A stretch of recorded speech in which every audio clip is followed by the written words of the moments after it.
Hey, what surfer cannot learn with Surfskate? What you can learn from Surfskate, we talk about it in other video. Only for beginners and new intermediates. For advanced surfer, they can just convert everything into their learning experience anyway. Hey, the first thing will be paddling. You can't learn paddling with Surfskate, and paddling consisted of 80%, 70% of our time. You may find out, you are so good in Surfskate, when you go out surfing, you can't even paddle because you have no stamina, and also you have no strength, and also the correct technique, so it won't help. The second one will be pop-up. So you don't have these pop-up things in Surfskate as well. I actually have convert one of my small board into this pop-up, then go downhill and do pop-up. It's kind of similar, but you don't want to take a risk because that's how I got some injury, because when pop-up and I fall, it's not water. Okay.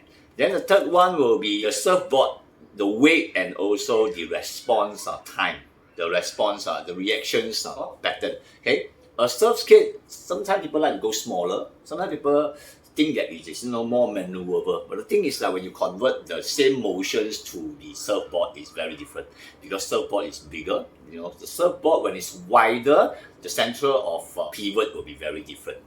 And no matter how the front part of the board have no wheel, only the back part have the fins to grip the floor. So certainly there's a bit different. Okay? But you can, of course, you can learn something with the Surfskate. But we are talking about what you cannot learn from Surfskate. Okay? And water. Water is very different from concrete wall. It looks exactly the same shape.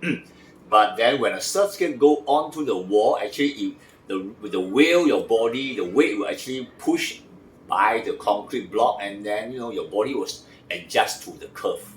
But in real surfing, if that happens, your whole board, the rail will eat into the water, because water, the fluidity is a bit different. In the water, and maybe you fell, maybe you just missed a wave. So it's a bit different on that.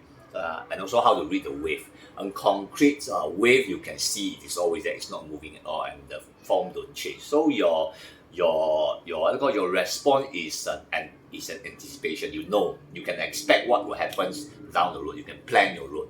Not surfing, the wave keep on changing, and also even the same wave, we have so many things changing at the same time. Depending on the bottom, depending on the wind, depending on many other factors. And then of course, wave negotiation. You don't do duck dive. You don't even facing changing environment, like small wave come, big wave come, or whatever. So how to negotiate wave will basically take a lot of your effort away from the real surfing time, and you have to go to the sea to practice all this. So that's why a lot of surfers do not agree with using Surfskate to train surfing, because they found that they have been so good with Surfskate, but when they go to surfing, how come it's like so much different? And at the end of the day, they may give up surfing and go for Surfskate. It's two different things, but certainly you can get benefits from both. It depends on what you can learn with Surfskate and what you cannot learn with Surfskate. This is a very important thing. So if you find out what you can learn from Surfskate, then go into it. If you find out what you cannot learn from Surfskate, okay, then you really have to find a way of using other methods like this. This really, I got an injury because of this thing, because I'm looking for steeper slope to do the pop up. Okay, so thank you.